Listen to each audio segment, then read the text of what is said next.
Welcome everyone. Today we're diving into two of the shortest books in the Bible, 2 John and 3 John. They're tiny, just about a page each, but they open a window into real struggles of the early church. Exactly. And to guide us, we'll be following the work of Bart Ehrman, a leading scholar of the New Testament. He's written an article that explores who wrote these letters, when, and why. And we'll unpack it together in this conversation.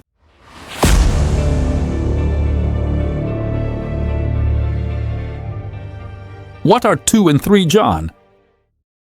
So, first of all, these letters are written by someone who calls himself the Elder.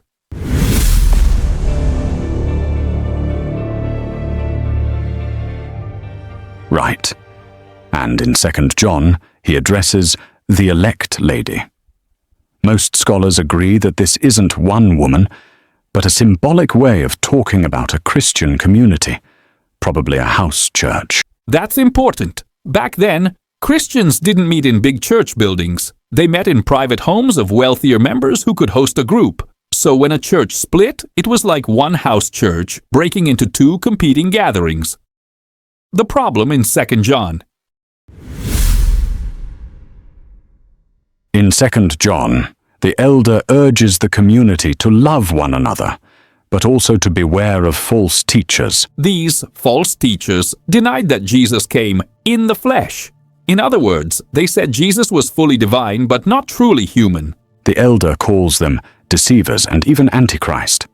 For him, denying Jesus' humanity meant denying the gospel itself. If Jesus didn't really suffer and die in the flesh, salvation wouldn't be real. The conflict in 3 John. Now 3 John is different. It's written not to a whole community, but to one man, Gaius. And here we meet another character, Diotrephes.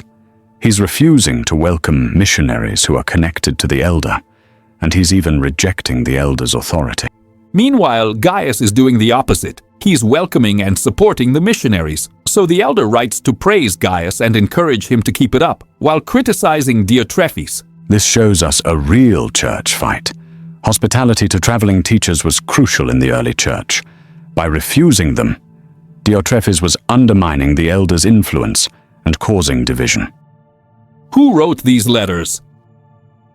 Most scholars think the same person wrote 1, 2, and 3 John. The style, vocabulary, and themes are very similar. But Ehrman mentions a fascinating new theory by his colleague Hugo Mendes. Mendes argues that maybe these weren't all written by one elder, but by different authors, each one imitating the style of the earlier writings. A chain of imitation, even a kind of forgery. So first John pretends to sound like the Gospel of John, and then 2 and 3 John pretend to sound like 1 John. Ehrman doesn't fully agree, but he admits it's an intriguing theory. Why they were written and when. Whether it was one author or several, the purpose is clear: to oppose false teachings about Christ and to strengthen communities that were divided. The heart of the issue was Christ's identity. Was he truly human or only divine in appearance? The elder insists on both, fully human and fully divine. As for timing, scholars think these letters were written after 1 John, probably in the early 2nd century, around 100 to 120 CE. So, in just a few paragraphs of text, we see whole worlds of early Christian history, house churches, theological debates, church splits, struggles over leadership and authority. And that's what makes these little letters so powerful. They may be short, but they reveal the human side of the early church, real people, real conflicts, and a deep struggle over the question, who was Jesus? And that question is still at the heart of Christian faith today.